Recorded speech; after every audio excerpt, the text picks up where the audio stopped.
Come in. Ingia tu. Have a seat.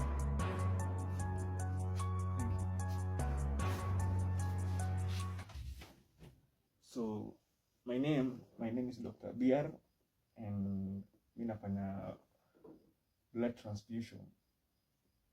How can I help you? Unakuja kudonate damu? Yeah, nimekuja kudonate damu. Nataka kujua pia advantages ya kudonate damu. Mtu anapatanga nini? Oh, good of you. Advantages ya kudonate damu ni first, you are saving a life. Alafu ya pili inakujanga pia na advantages like ukitaka damu in future, wewe una donate sasa hivi, tunakupea na itakusaidia pia. You won't need to pay for it in future, unaona, juu once you donate. Yeah. Na mtu anapeanga nini akishatoa damu? Mtu akidonate damu huwa tunampea soda na mkate ama soda na biscuit, depends na your choice, lakini hizo tu tunapeana, ama maziwa pia. Kwa wenye kunywa soda wana prefer maziwa. Ampenangi Chrome. Ndio.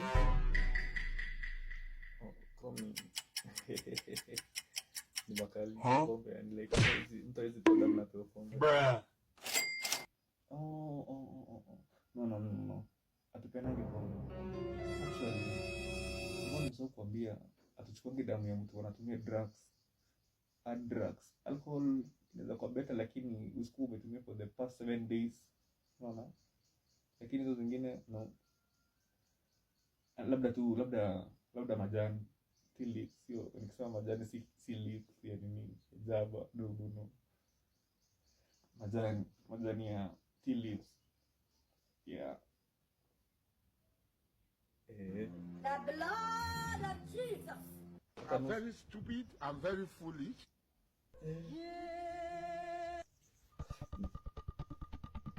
Oh, sasa. Sika kunywa pombe ni kutoa damu. You really to save your life.